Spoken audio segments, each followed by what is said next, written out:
Juste avant Tous au cinéma, voici le top 3 des films sortis la semaine dernière qui sont les plus appréciés par les spectateurs sur Allociné. Vaiana surfe sur sa deuxième vague et prend la troisième place avec 3,6 étoiles sur 5. En deuxième position, c'est un thriller en terrain djihadiste, Rabia, qui obtient 3,7 étoiles. Enfin, Benjamin Laverne, Pierre Lotin et leur fanfare caracolent en tête du classement avec un score de 4,3 sur 5. Passons à présent aux nouveautés de ce mercredi.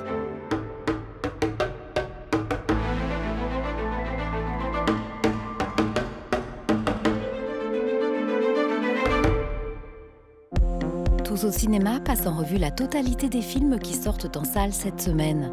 Une semaine où hasard et fatalité, providence et malchance cohabitent sur grand écran. Divins, maléfiques, enchantés ou ensorcelés, les films cette semaine font de leurs personnages tantôt les maîtres, tantôt les victimes de leur destin. Commençons par Leurs enfants après eux, chronique de 3 étés et portrait d'un petit groupe d'adolescents entravés par un déterminisme social. On s'emmerde. Adapté du prix Goncourt 2018, ce passage de l'écrit à l'écran séduit le spectateur sans décevoir le lecteur. Attendez! Faut qu'on se tire, papa va me tuer!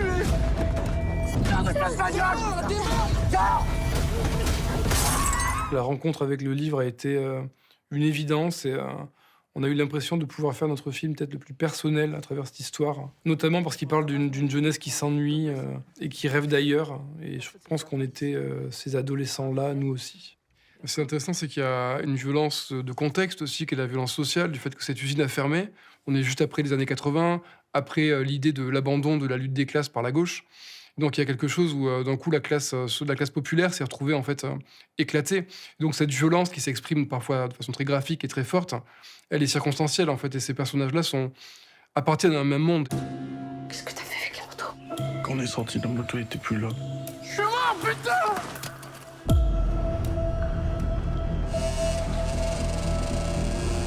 On va la retrouver. Sinon cette famille est foutue.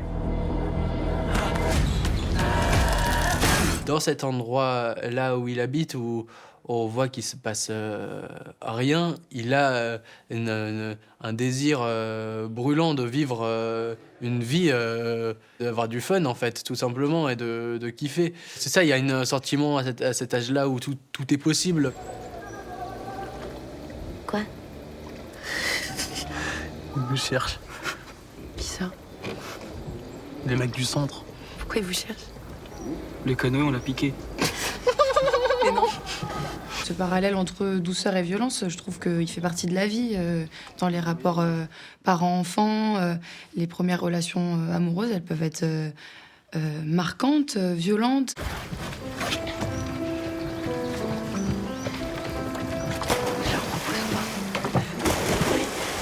Cette France qui, bien que divisée, a une culture populaire commune.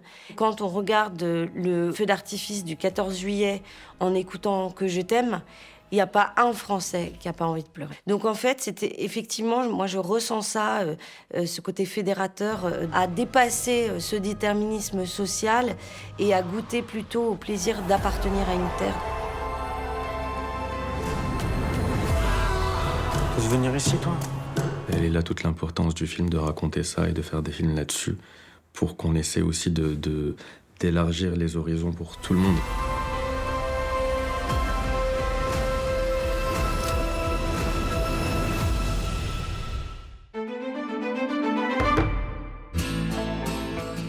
Déterminisme social aussi avec Marmaille, où un jeune réunionnais voit dans l'opportunité d'un concours de breakdance la promesse de sortir de ses conditions de vie précaires. Ils savent pas de la métropole!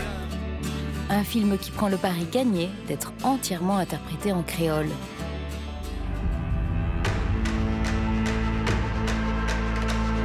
Madame Boyer, vous pouvez être poursuivie pour délaissement parental, vous en avez conscience. C'est plus mes enfants.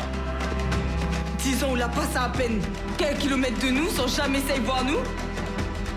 Alors que tu protèges la Marmaille, c'est même pas la vôtre. Marmaille, en fait, c'est l'histoire d'un petit frère et de sa grande sœur qui sont mis à la rue par leur mère de façon très brutale. au moment où le petit frère, qui est interprété par Maxime, est sélectionné à un grand battle de danse. Lui, il a vraiment envie en fait, de gagner ce battle pour pouvoir partir de la Réunion. Pareil, t'aimes danser? J'ai une surprise pour toi. Bien joué, t'es en finale. Les scènes qui sont exposées dans le film et dans le scénario, ce sont des scènes super authentiques qui sont arrivées à mon entourage, des amis, la famille ou des gens plus éloignés. T'as pas ton cas, ça, c'est mon cas. C'est pas personne qui est là. C'est rien qu'un parasite. Thomas, c'était un personnage assez à l'opposé de moi, puisque c'est un personnage qui a quand même beaucoup de colère, alors que moi, c'est pas du tout le cas dans la vie de tous les jours, parce que je suis plutôt calme, on va dire. C'était pas quelque chose de naturel pour moi de jouer, de m'ouvrir et de lâcher mes émotions, et en plus de devoir combiner ça avec la danse, donc c'est vraiment un travail de construction du personnage qui m'a demandé beaucoup d'efforts. Je voudrais donner baby mon marmaille. Ma va être papa pousson. Et on va trouver une solution ensemble. On a utilisé cette double langue puisqu'on passe très facilement du français au créole là-bas. Il y a beaucoup d'expressions en fait en créole, même qui sont inventées des fois sur le moment, parce que c'est une langue très, très imagée, très poétique. Et à partir du moment où on se comprend et que souvent ça fait rire, ça passe comme une expression et ça nous amuse. Ça gagne à soi ou ça gagne le concours national en métropole aussi.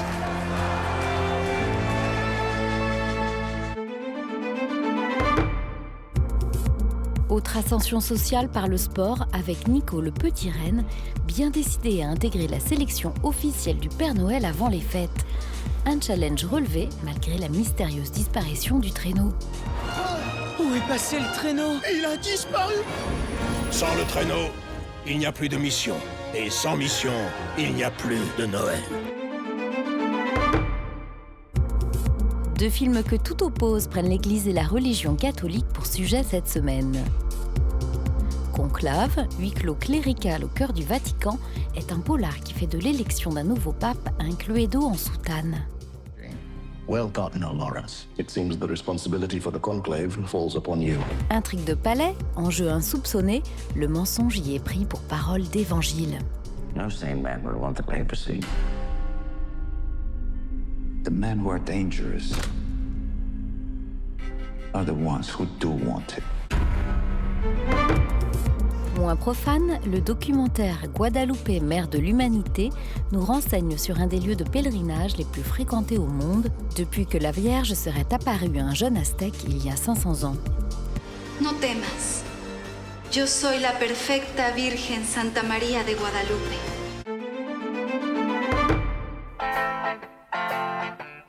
Objet d'un culte beaucoup plus païen, l'écrivain Limonov, tour à tour poète à Kiev, clochard à New York, romancier culte à Paris, puis chef d'une milice fasciste à Moscou, est porté à l'écran par le réalisateur Kirill Serebrennikov. Adapté du récit un roman russe d'Emmanuel Carrère, Limonov, La Ballade, propose le portrait d'un homme pluriel, complexe et contradictoire.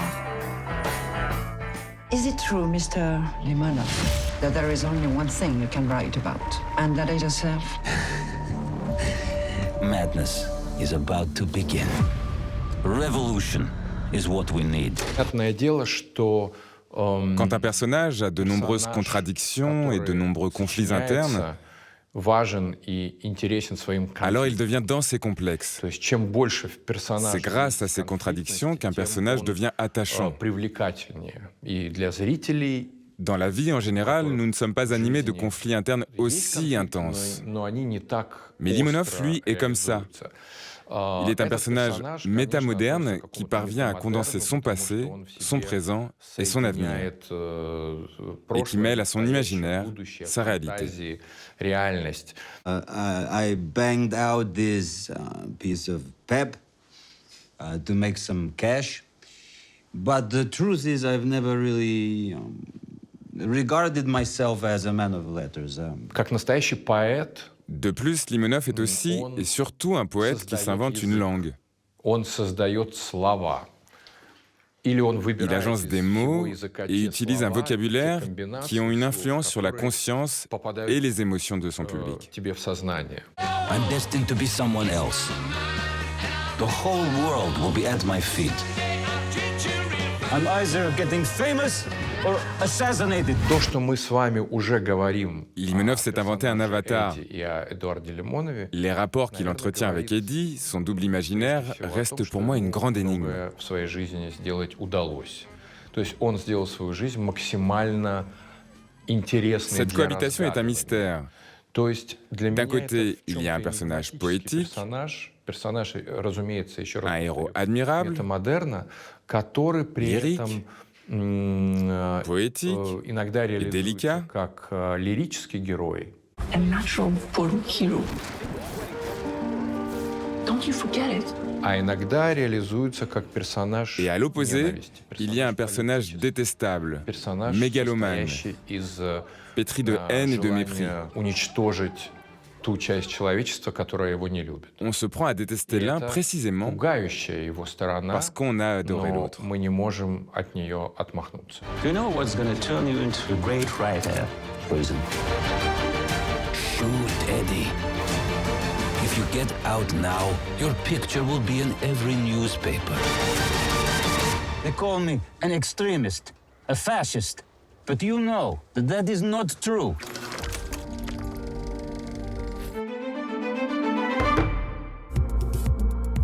Mi-ange, mi-démon encore avec la fée et la sorcière du cultissime film Le Magicien d'Oz, qui deviennent les personnages très principaux du rutilant Wicked. Un prequel qui nous renseigne sur les origines et la genèse d'une rivalité. I am Oz, the great and powerful. Something bad is happening in Oz.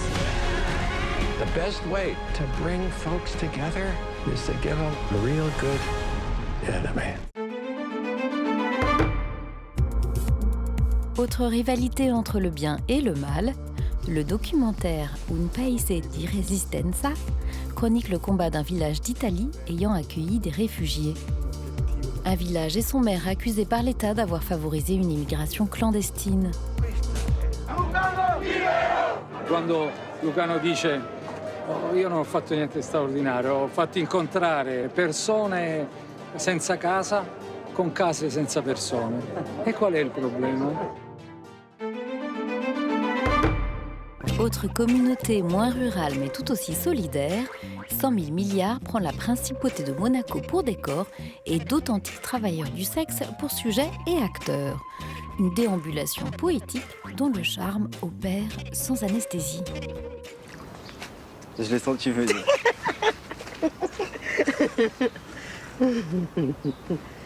C'est l'histoire de Affine, un jeune de 18 ans qui vit en coloc avec des amis qui sont en même temps des collègues de travail, puisqu'ils sont tous travailleurs et travailleuses du sexe. Ils vivent dans les alentours de Monaco. J'ai pas envie de faire les choses et avoir l'impression qu'on se cache alors qu'on bosse, on a la classe. Noël approche et à Noël, tout le monde part à gauche, à droite et lui reste à Monaco pour continuer à travailler. J'avais envie de parler de ce sentiment de solitude extrême qui est lié à Noël lorsqu'on n'a pas de famille. Tu es bien jolie, dis-moi.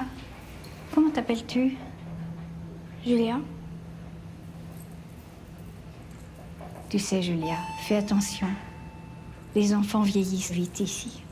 Monaco me paraissait un bon contraste entre cette espèce de pseudo-conte Walt Disney, mais je voulais en montrer la profonde tristesse. Je voulais montrer à quel point ce fameux luxe qui a l'air de tant faire rêver tout le monde a une part morbide et inquiétante à force de vouloir vendre du rêve. Plus fort. Koliko žara, toliko para. Plus de lumière, plus d'argent. Voilà. Et tout est pris dans la même envie de montrer la folie du monde actuel, le côté délirant, grotesque, drôle, et en même temps tragique et mélancolique. J'ai pas envie qu'on soit séparés. Je serais même pas capable de dire combien il y a de zéros dans 100 000 milliards. Même sur l'affiche, ça se voit graphiquement beau, tous ces zéros, que ça ne veut plus rien dire comme une langue abstraite. Et qu'on sait tous, quand on entend parler de budget de 100 000 milliards de milliards, on sait même plus ce que ça veut dire, tellement c'est fou et abstrait. Et Monaco est comme ça. Et le désir des personnages est comme ça, d'atteindre un absolu qui n'a même plus sens. 1 milliard. 100 milliards. 100 000 milliards.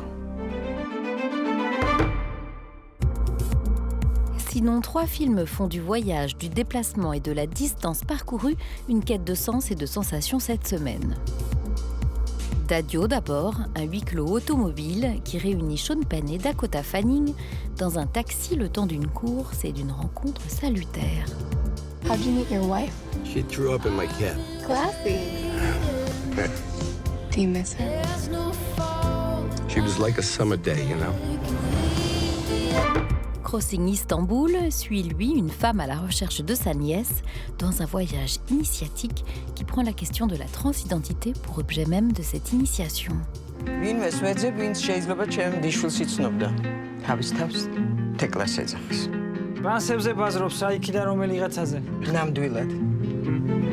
Enfin, Shambhala, le royaume des cieux, accompagne le périple d'une jeune villageoise du Tibet à la recherche du père de l'enfant qu'elle attend.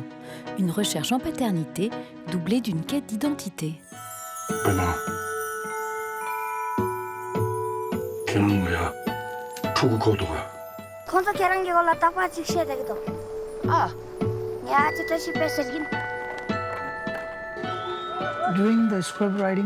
Durant le processus d'écriture, jusqu'à la 12e version du scénario, le personnage principal devait être un homme. D'une certaine manière, je ne me considère pas seulement comme un réalisateur, je suis avant tout un être humain. Et j'ai pris conscience qu'il serait intéressant de découvrir ma part féminine.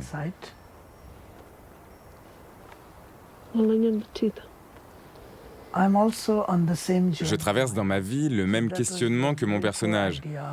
Donc l'idée principale du film était de montrer ces gens durant le périple de cette femme et en même temps d'assister à son voyage intérieur.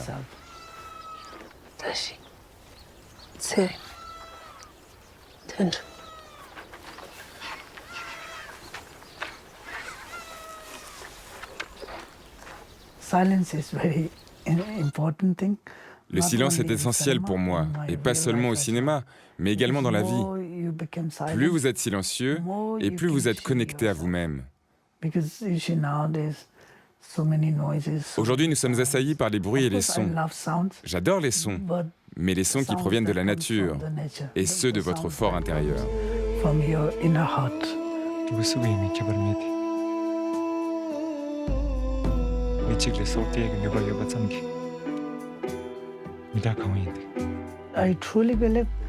Je crois sincèrement au destin. Tout ce qui nous arrive est déjà programmé. En tant que réalisateur, je m'efforce de relier les points préétablis par l'existence. Mon boulot consiste à tirer un trait qui relie ces points. Mais pour moi, tout est question de destin. Shambhala.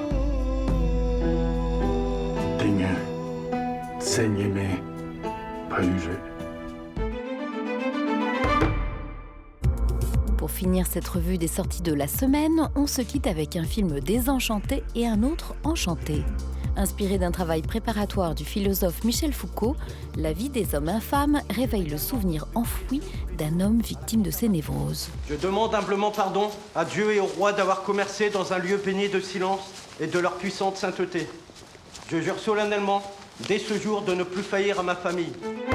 Enfin, Il était une fois Michel Legrand réveille lui le souvenir intact d'un compositeur dont le répertoire est depuis longtemps déjà inoubliable.